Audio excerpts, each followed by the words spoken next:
Welcome to a very special episode of TreadTalk. We are live from Provo, Utah, in the home of Jerilyn and Jeffrey Pool. And we are blessed to have Jeffrey playing, what is this? It's a guitar. That's a guitar? Yeah. It's a small guitar. It's a travel guitar. It's a travel guitar. I've never had it introed before. This is pretty awesome. I feel like I am full on, like a real podcaster now. Yes. All right, well, we have a special episode because I am here on my epic road trip. I am at mile 5,400 and something, I think. I have to go check my odometer when I leave here. Did you drive? Yeah. 5,000 miles so far from New York, home to Oregon, down to California, to Arizona now, to Salt Lake, and then here. Wow. I know, nuts. Yeah.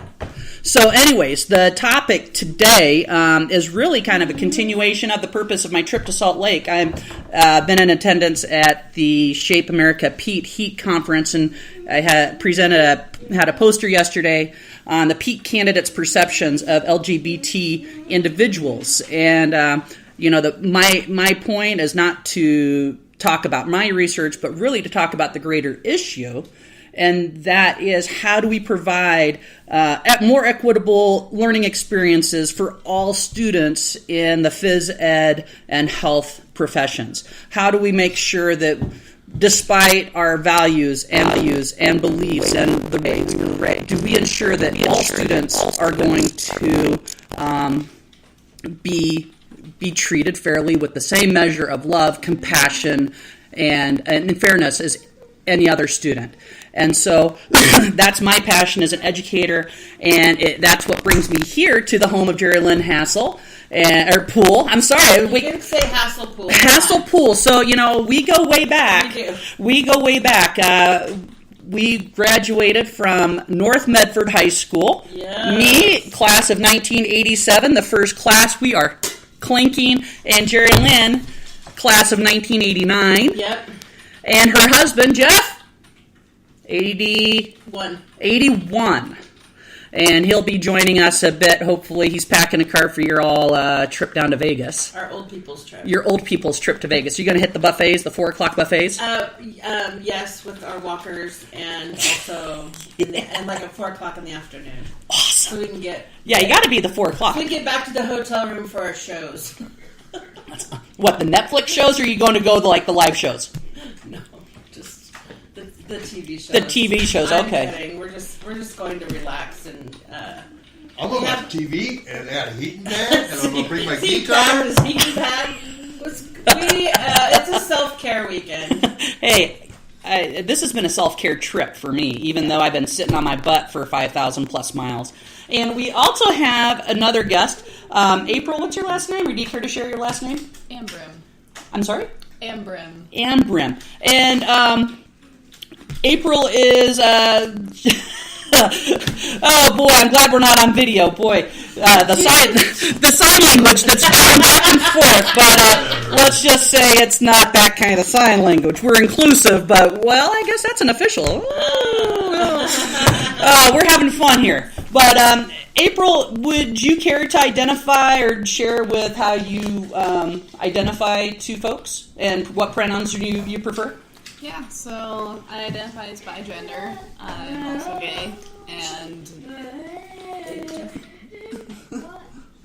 we're recording. Sorry, it's okay, you're fine. So I identify as bigender, gay, and demisexual, which is on the asexual spectrum. I go with she, her, he, him, they, them pronouns. You cannot misgender me; it's impossible.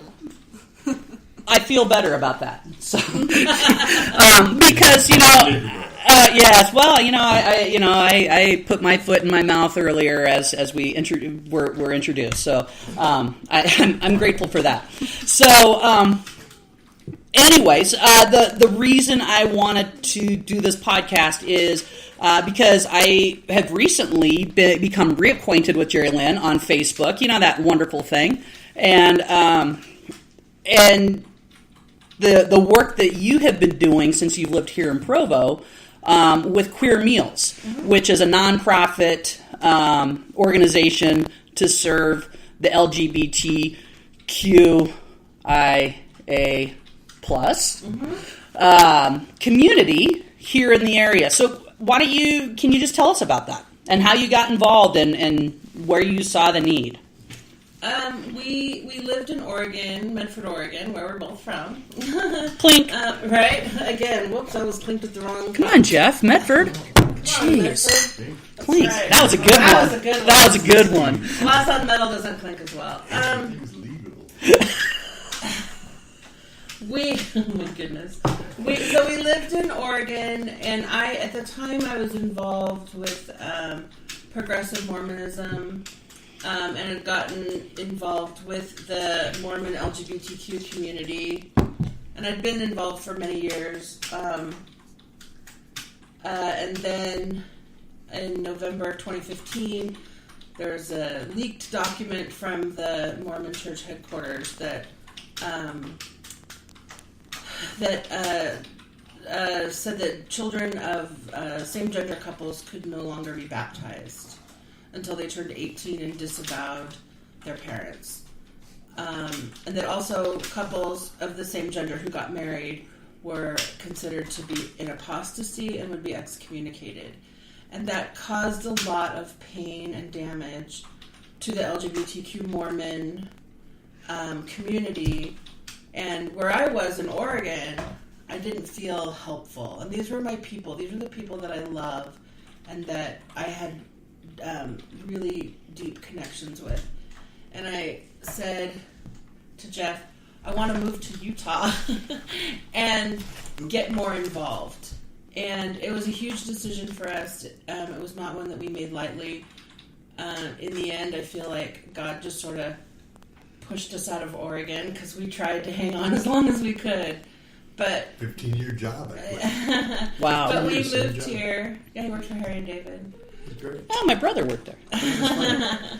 So we moved here, and right away I got involved with Provo Pride, and started attending PFLAG meetings, and got involved with USGA, which is the BYU Brigham Young University LGBTQ organization, which is unofficial because BYU won't recognize them as an official club.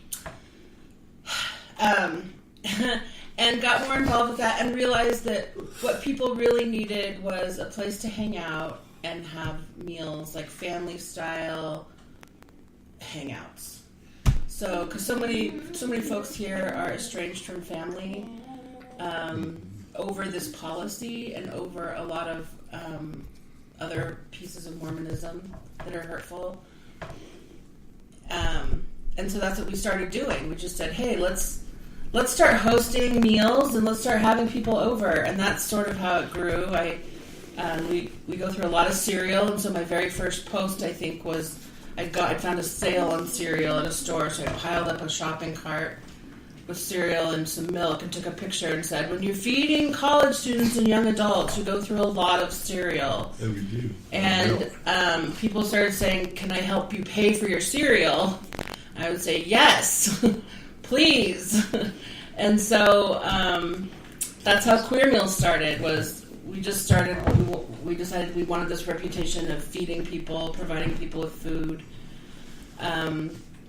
And that's sort of where it started. And this year we're working on expanding into some other pieces and parts, but that's really the genesis of Queer Meals. That's such an awesome...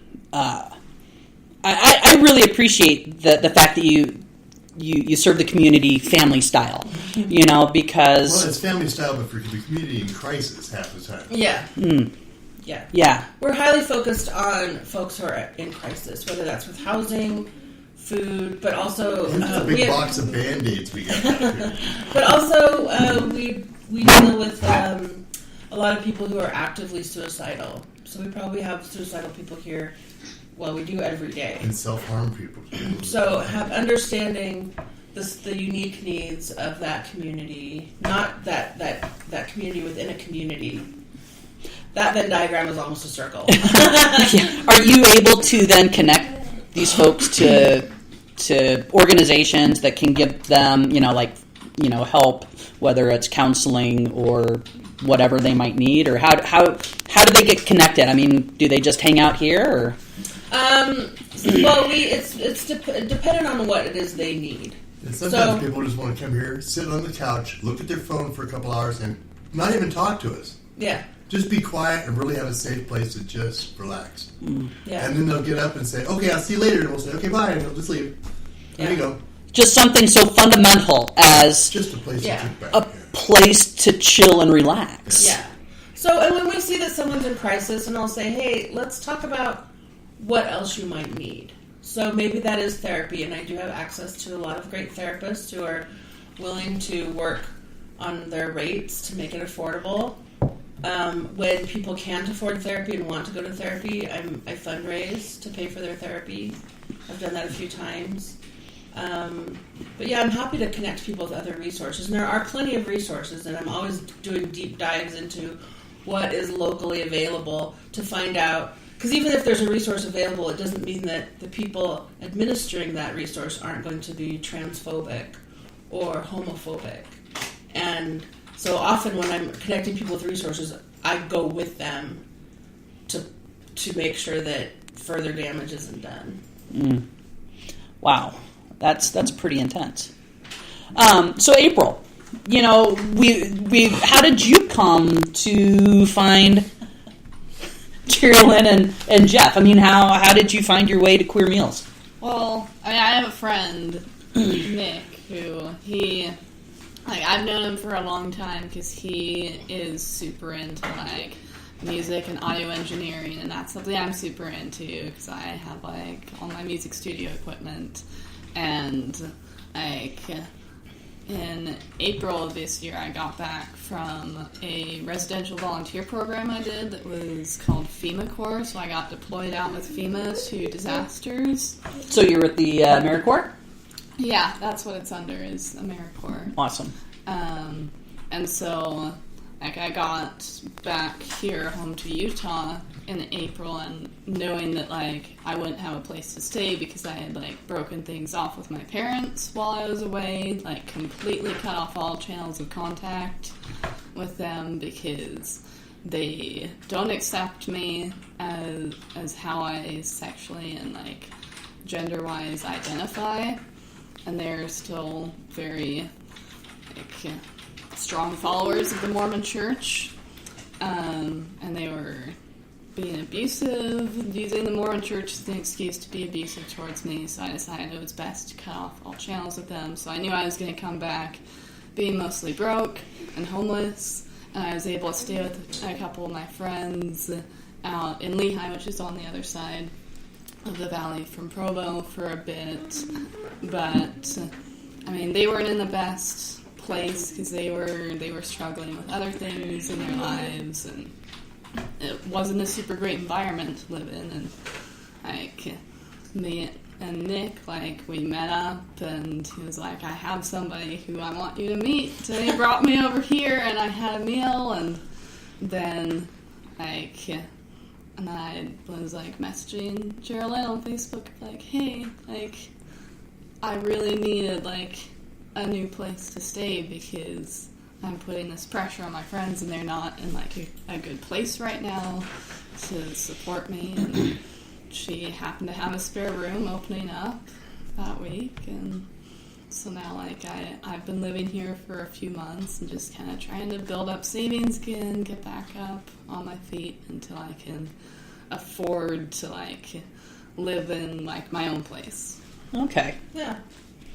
Awesome. And what have you found here since you've been here? Pain and suffering. Jeff. Sweat and toil. A garage pigeon. A garage pigeon, yeah, a garage pigeon, man. David the garage pigeon. But I've got Cheech and Chong going through my head right now. Every time. Don't even get started on Cheech and Chong. Uh-oh, here he goes. He's an open record player, isn't he? He's going for the album. No, I need you to open the garage door and let David come in. I bet he's sitting outside on the... Last time he tried to come in the house, he tried to lay on my head first. Right. So I don't even think he's in the garage.